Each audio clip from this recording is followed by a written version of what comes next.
Okay, this is my second response to the CES letter, but before I continue, I would at this time like to re-emphasize that this is my own personal responses and answers to the questions and issues raised. This should not be taken as an official source for the church. I do not speak for the church as an organization, nor do I speak for the leaders of the church. This is just me as a personal member offering my insights into the issues that are raised in this letter. Having said that, this will deal with the second issue raised in the first category of the letter. That first category again is titled Book of Mormon, and the first question states, when King James translators were translating the King James Bible between 1604 and 1611, they would occasionally put in their own words into the text to make the English more readable. We know exactly what these words are because they're italicized in the King James Bible. What are these 17th century italicized words doing in the Book of Mormon, word for word? What does this say about the Book of Mormon as an ancient record? And now, in this issue, they give us two examples. The first being Isaiah chapter 9, verse 1, as compared to 2 Nephi chapter 19, verse 1. The second is Malachi 3:10, as compared to 3 Nephi 24:10. In this video, I will address the second issue first, as it is a simpler one to address, and I will come back to the first one in more detail afterwards. However, before I do so, I believe that it is always a good idea to check your sources when dealing with things of this nature, especially if you are planning on making a response to it. So, in my experience in discussing and researching various questions and topics regarding LDS doctrine, I have found on occasion, it's not often, and I'm not saying people do it on purpose, but on occasion, sources that are given are wrong, or they are misquoting the original documents. And so I find it to be a very good idea to always check the sources. In this, the main sources used are the scriptures, either the King James Bible or the Book of Mormon. I have already gone through and verified all the sources that are given in these examples, and so I will not refer back to that again in this video. I just wanted to make that point that it is always good to check your sources. And with that, let us move into examining the two examples that they give. So let us look at example number 2, Malachi chapter 3 verse 10 as compared to 3 Nephi chapter 24 verse 10. Now I'm going to use our church's website. The domain is thechurchofjesuschrist.org.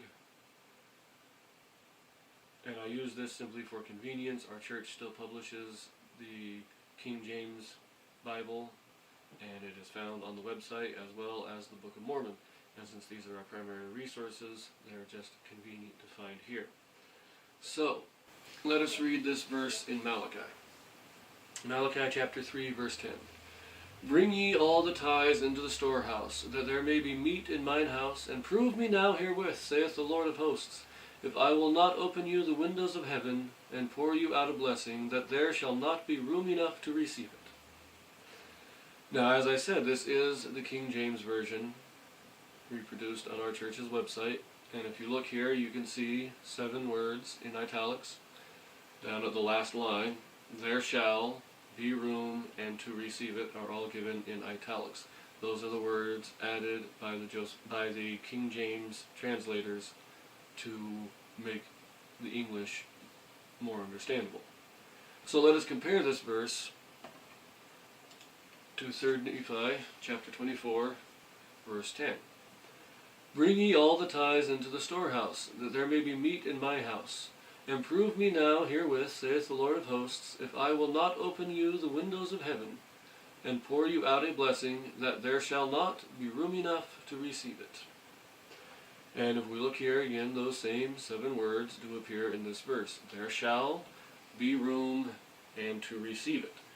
So looking at the two sources that they give, we can verify that yes, indeed, the Book of Mormon does use the italicized words from the King James Bible. So now let us return momentarily to the CES letter. Now, on this example, they make this observation criticism.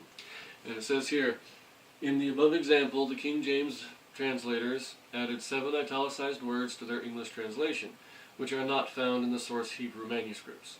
Why does the Book of Mormon, which is supposed to have been completed by Moroni over 1400 years prior, contain the exact identical 7 italicized words of the 17th century translators? Now, first of all, I have to point out that Moroni did not add these words in. None of the ancient prophets did, any more than Isaiah had these words added in himself. They were added by the King James translators. In like manner, they were added by Joseph Smith. To state this the way they do, they are trying to imply that these words were on the gold plates that Joseph Smith was translating from. And that is not an accurate depiction.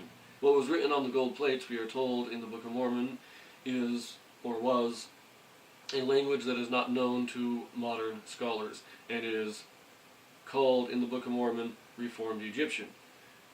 So these words didn't appear on the gold plates. They were not written by the ancient prophets. They were added by Joseph Smith, just as they were added by the King James scholars.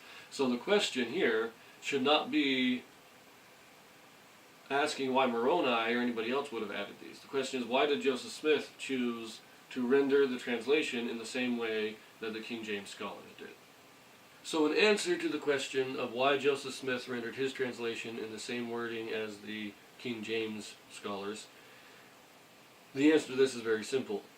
It is a convention of translating that you take what is already there, what has already been translated, and you keep it, changing only what is necessary to correct errors. The reason for this is to avoid as much confusion as possible. So, if you are quoting from an ancient text of a foreign language, then you don't write your own translation. You simply use the translation that is already common, familiar, and accepted by the audience you are writing to. To illustrate this, many years ago when I first started getting into these discussions with people about our church's doctrine, I had a friend that we would frequently discuss doctrine with, and one day he quoted the Bible to me. He got his Bible out and he read a verse from the Bible. But I didn't recognize it. It was completely foreign to me. And so I got my Bible out and I looked up the reference and it said something very different. Or at least appeared different because the wording was so different.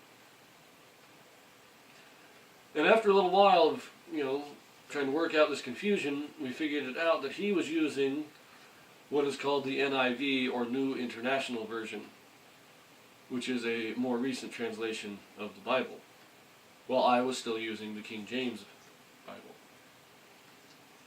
And because the wording was so different, it caused a break in translation for us. We couldn't understand what each other was saying, and it took us a while to figure out that the translations were basically saying the same thing, but it just caused a lot of problems in trying to discuss the meaning of the Bible.